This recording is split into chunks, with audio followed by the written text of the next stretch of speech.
নমস্কাৰ স্বাগতম জনাইছো আপোনাক এনি আপডেট লৈ অৰ্থাৎ নৰ্থ ইষ্ট আপডেট লৈ শেহতীয়াকৈ এটা কোৰিয়ান ৱেব সিৰিজ যাৰ নাম হ'ল মাই সিক্ৰেট টেৰিয়াছ খুব ট্ৰেন্ডিঙত আহিছে সো কিয় আহিছে জানিবলৈ আপোনালোকে প্ৰথম এইটো টুইট চাওকচোন এই টুইটটো কৰিছে ইণ্ডিয়ান ক্ৰিকেটাৰ হৰভজন সিঙে তেখেতে টুইটটোত লিখিছে যে আপোনালোকে যদি এতিয়া নেটফ্লিক্সত গৈ মাই সিক্ৰেট টেৰিয়াছ বুলি সাৰ্চ কৰে তেতিয়া এটা ৱেব সিৰিজ ওলাব কোৰিয়ান ৱেব সিৰিজ আৰু সেই ৱেব সিৰিজৰ সিজন 1ৰ এপিসোড 10ত গৈ আপোনালোকে 53 মিনিটত যদি চাই তেতিয়া দেখা পাব যে সেই ৱেব সিৰিজটোত কৰোনা ভাইৰাছৰ কথা উল্লেখ আছে 맞습니다. 코로나면 혹시 메르스? 메르스, 사스, 감기 모두 동일한 바이러스의 유전 정보를 짓는 땡글리를 보면 돼요. 코로나는 호흡기 질환을 일으키는 대표적인 바이러스. সো যেহেতু এইটো ৱেব সিৰিজ 2018তে বনোৱা হৈছিল সো কেনেকৈ তেওঁলোকে ইমান আগতে কৰোনা ভাইৰাছৰ কথা গম পালে সো এই বস্তুটো এতিয়া ছ'চিয়েল মিডিয়াত খুব ট্ৰেন্ডিঙত আছে অলপ দিন আগলৈকে আৰু এতিয়াও হৈ আছে আৰু তাৰপিছত বিভিন্ন ধৰণৰ মিম হওক মানুহে ফেচবুক আৰু ছ'চিয়েল মিডিয়া শ্বেয়াৰ কৰিব লৈছে সো কথা হ'ল কি যে সঁচাকৈ 2018 চনত তেওঁলোকে কেনেকৈ গম পালে কাৰণ বেমাৰটোতো হৈছে এতিয়া ৰিচেণ্টলি সো সঁচাকৈ চাইনা বা কোৰিয়া আগতে জানিছিল নেকি যে কৰোনা ভাইৰাছৰ কথা বা এইটো এটা বায়ো ওপেন নেকি সো এনেকুৱা ধৰণৰ কথা বিভিন্ন ধৰণৰ ছ'চিয়েল মিডিয়াত ওলাই আহিছে সো ইয়াৰ যি সত্যতাটো আপোনালোকৰ মাজত আমি জানি থাকিবলৈ চেষ্টা কৰিছোঁ সো প্ৰথম কথা হ'ল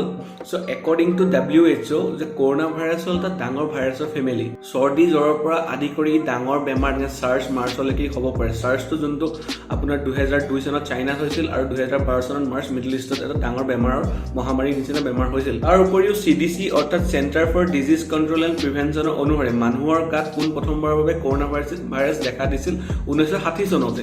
বহুত পুৰণা হয় এইটো কৰোনা ভাইৰাছ মনত ৰাখিব আৰু কিছুমান কৰোনা ভাইৰাছ অকল মানুহৰ গাতে নহয় জীৱ-জন্তুৰ গাতেও দেখা দিব পাৰে ঠিক আছে আৰু 1960 চনৰ পৰা এতিয়ালৈকে প্ৰায় 7টা কৰোনা ভাইৰাছ পোৱা গৈছে যোনটো মানুহক কৰিব পাৰে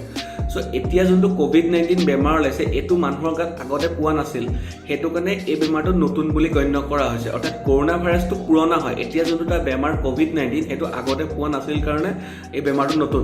সো আপুনি যদি এতিয়া বিভিন্ন ধৰণৰ ৱেব সিৰিজে হওক বা এতিয়া কিছুমান কিতাপতো আপোনালোকে দেখিছে যে কিমান পুৰণা কিতাপত কৰোনা ভাইৰাছৰ কথা উল্লেখ আছে মানুহে এখিনি বিভ্ৰান্তি হৈ গৈছে যে কেনেকৈ পসিবল যে ইমান পুৰণা কিতাপখনত কৰোনা ভাইৰাছৰ কথা কেনেকৈ আছে সো সব কৰোনা ভাইৰাছৰ কথা থকাটো কোনো ডাঙৰ কথা নহয় কাৰণ এইটো বহুত পুৰণা বেমাৰ